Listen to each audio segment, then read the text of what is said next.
For me, perhaps the most exciting part of the journey over the last decade has been to see more women come up through the ranks and join the industry at different levels and offering different services as well as initiating some really great projects as well as funds. 10, 15 years ago, that wasn't the case. And what these women have specifically brought is not just diversity and have begun to show the property industry what true transformation used properly can actually do for the industry as well as the economy.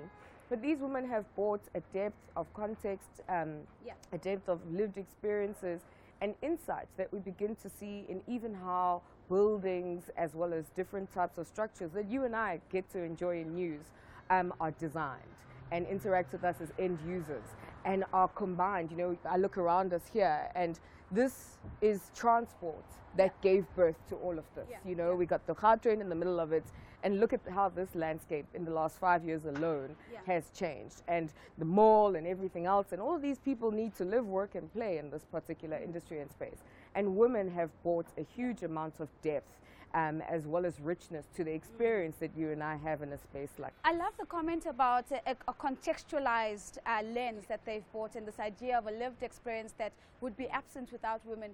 But I also know you to be very passionate and deliberate about the kind of work that you do and the choices you make around the work that you do.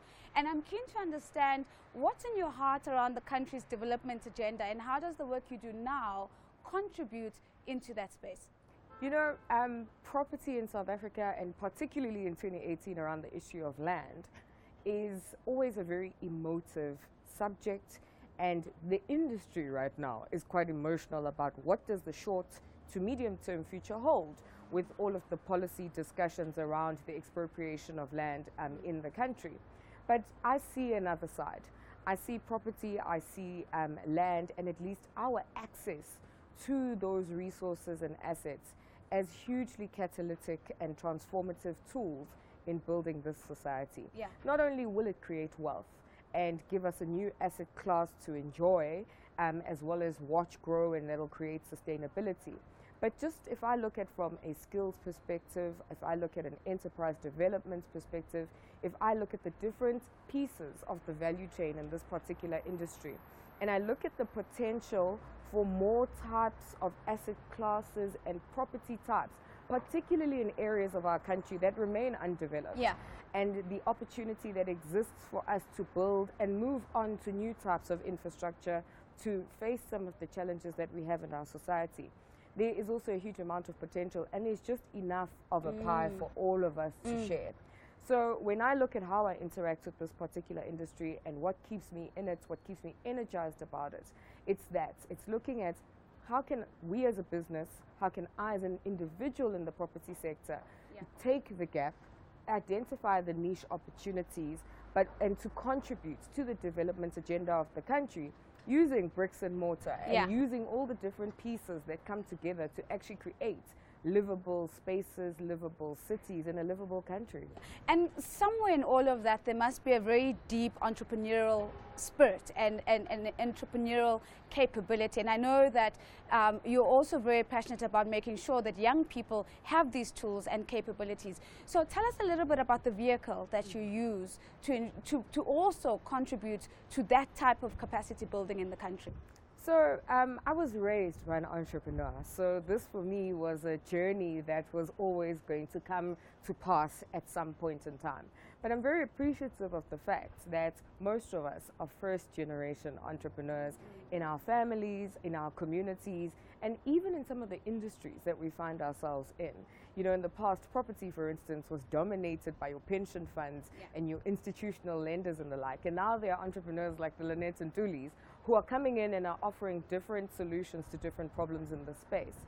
And I want to pass on both my experiences, but the huge amounts of information and knowledge that exists around the space of building capable entrepreneurs into our country's economy. You know, it's not big business in South Africa that's going to create new room for inclusivity into the mainstream economy as well as at the main deal table of the country. It's going to be entrepreneurs who are not afraid, you know, to confront challenges. It's going to be entrepreneurs who are willing to work and roll up their sleeves and do some hard graft. It's going to be entrepreneurs who are going to be willing to think outside the box. And it's also going to be entrepreneurs who are going to think both strategically and tactically about building operational businesses that actually run, you know, to take the country forward. And that's how we're going to create skills, and that's how we're going to create wealth, and that's how we're going to build up on the value chain so that we can see more and more people come up in the elevator behind us. And that's the type of thinking that we need to start putting on our dining room tables. And that's the type of thinking we need to start infusing into our young people who can no longer afford to be job seekers, but have to be job creators for themselves first and foremost, but also begin to say, hey, I can play a part in South Africa's growth story through entrepreneurship with the skill and education that I perhaps have. So I really want to change minds first and foremost, and I really want to also show particularly young people that it's possible. I think a lot of people perhaps think that you've got to wait a huge amount of your life to begin to build a lot of design thinking and process around how it is that you can bring a dream to life. And I want them to start saying, hey, every step I take and every intentional action that I perform as I grow in my journey and in my experiences will lead me to that particular point. So I'm hugely passionate about how do we get people thinking, ideating and strategizing to be part of the story.